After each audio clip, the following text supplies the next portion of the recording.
नमस्ते विद्यार्थी मित्रों। आज हम हिंदी में चैप्टर नंबर 4 यानी कि गिनती के बारे में पढ़ाई करेंगे। तो यह गिनती हिंदी में कैसे बोली जाती है, उसका उच्चारण किस तरह हुआ जाता है, उसके बारे में आज हम पढ़ाई करेंगे।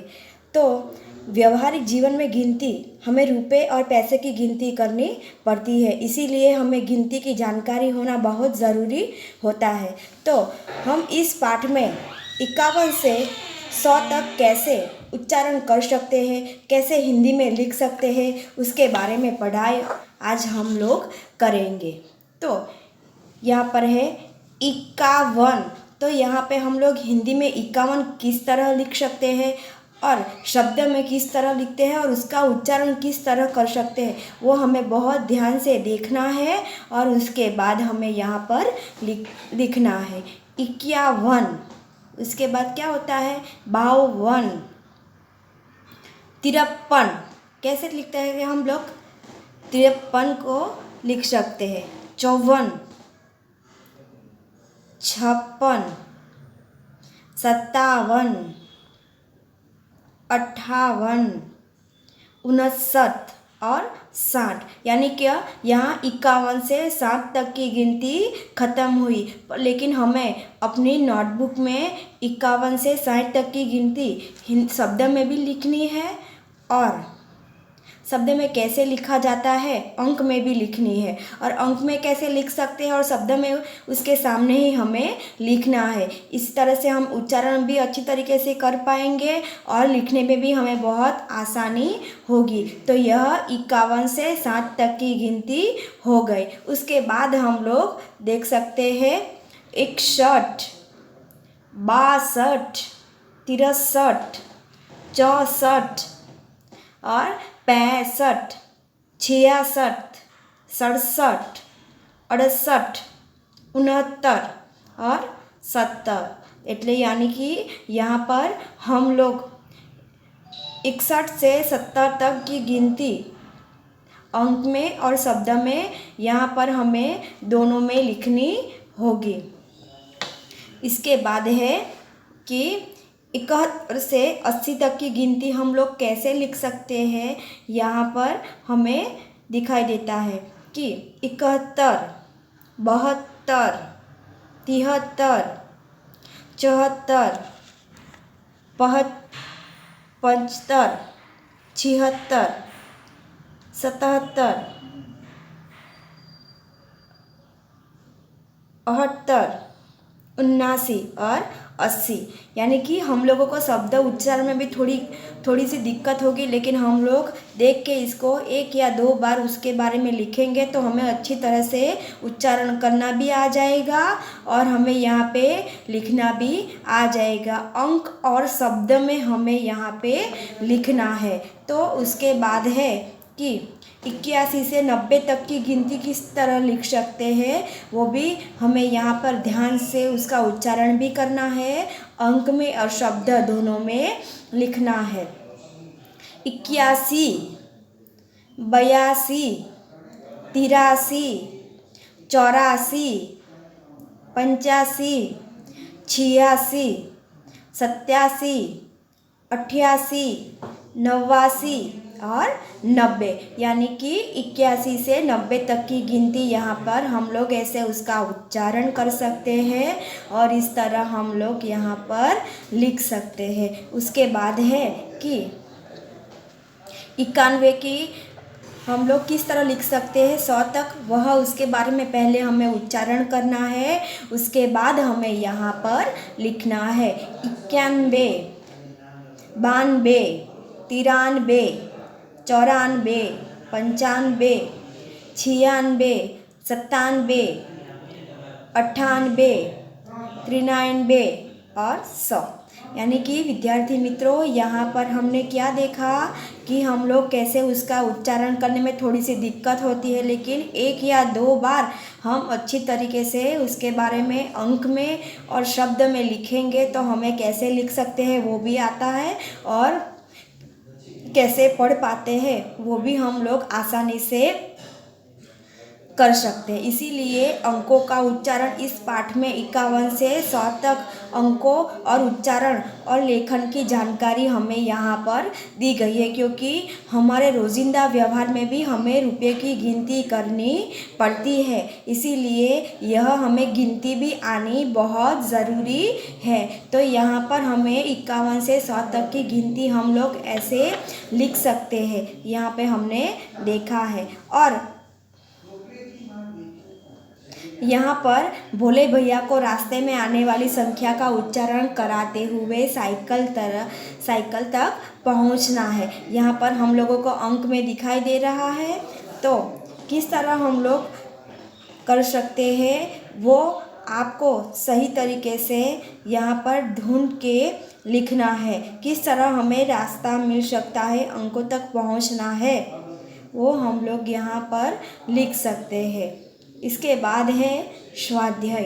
उदाहरण के अनुसार जोड़े मिलाइए। तो यहाँ पर है, कौन सा है पहले, 73 है, 99 है, हमें अंक के साथ जोड़े मिलानी है। तो यहाँ पे 84 है पहले, तो 85 है पहले, तो 85 को यहाँ पर कौन सा है, ज है, तो ज के साथ हमें उसको मिलाना है। तो पहले क्या है कि 73 है, 73 हमें यहाँ पे ढूंढना है, लेकिन हमें अंक में पढ़ना आता होगा तभी हम यहाँ पर पढ़ सकते हैं।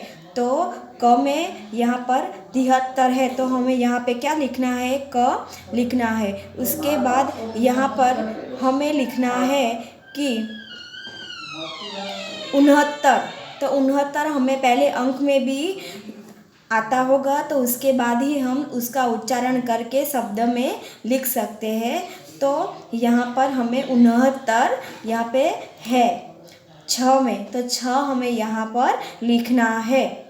उसके बाद है कि 56 हमें यहाँ पे कहाँ पे है, ग में है, तो ग हमें यहाँ पर लिखना है। उसके बाद है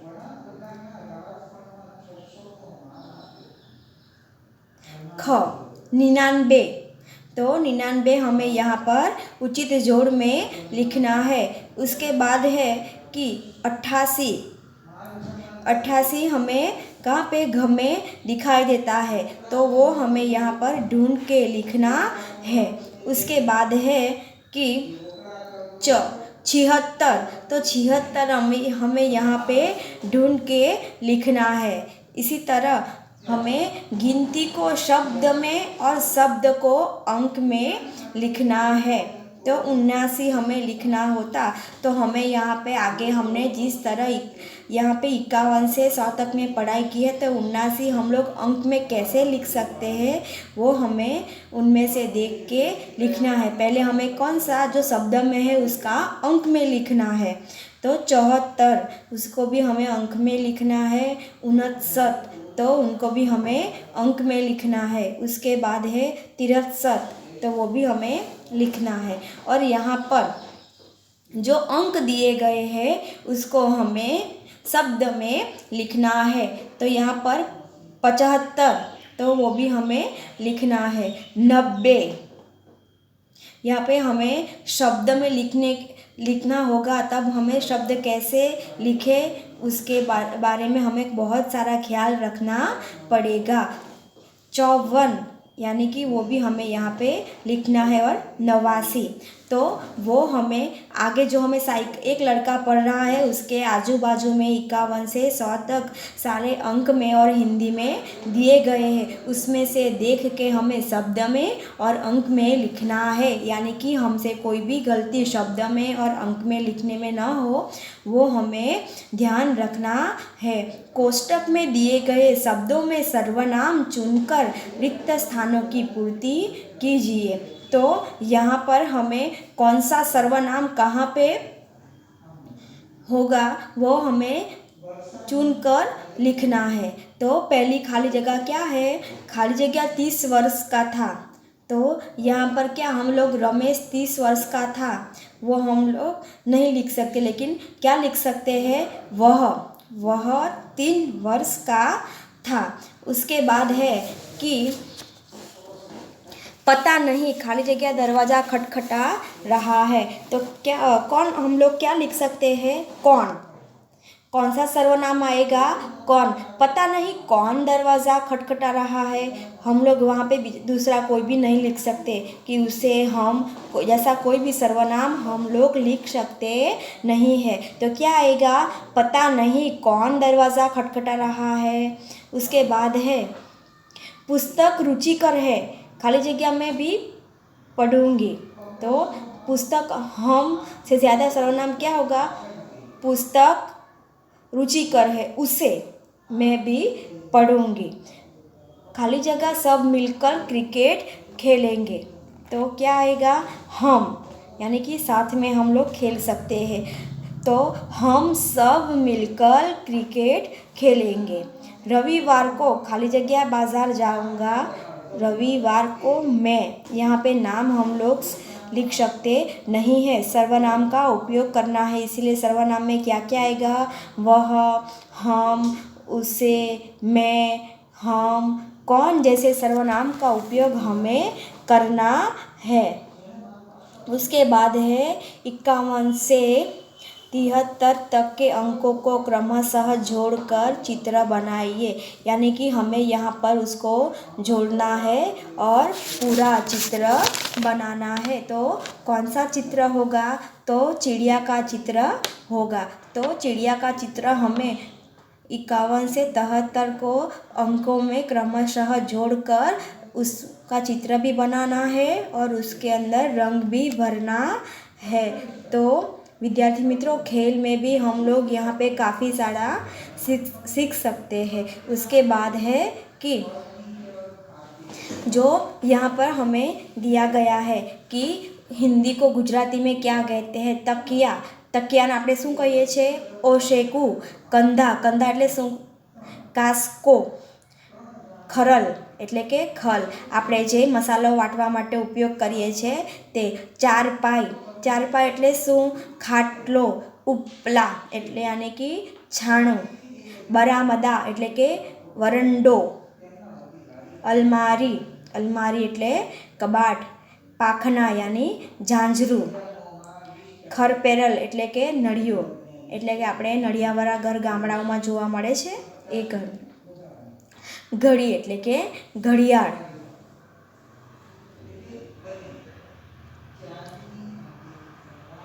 यहाँ पर हमें चिन्हों को देखकर उसको समझना है कि यह कौन सा चित्र है। बम्प का चित्र है कि आगे बम्प है वो हमें दिखाई दे सकता है और हमें अगमचेती देता है कि अब इसके आगे बम्प आने वाला है। यह चित्र को हमें देखना है और समझना है। और उसके बाद है अंतरदर्शक और माइलस्टोन। उसके बाद है रेलवे फाटक है कि वह हमें संकेत आगे से ही ऐसा चित्र बनाकर देता है। और खतरा यानी कि जहाँ पर डेंजर जोन होता है वहाँ पर ऐसा चिन्ह बनाया हुआ होता है, यानी कि यहाँ पर भय है और खतरा है। तो विद्यार्थी मित्रों, यहाँ पर हमारा ये गिनती वाला चैप्टर ख़त्म होता है। तो यहाँ पर आपको स्वाध्याय और अभ्यास के बारे में भी जो भी मैंने समझाया है वो लिखना है और गिनती भी आपको 2-2 बार लिखनी है। नमस्ते।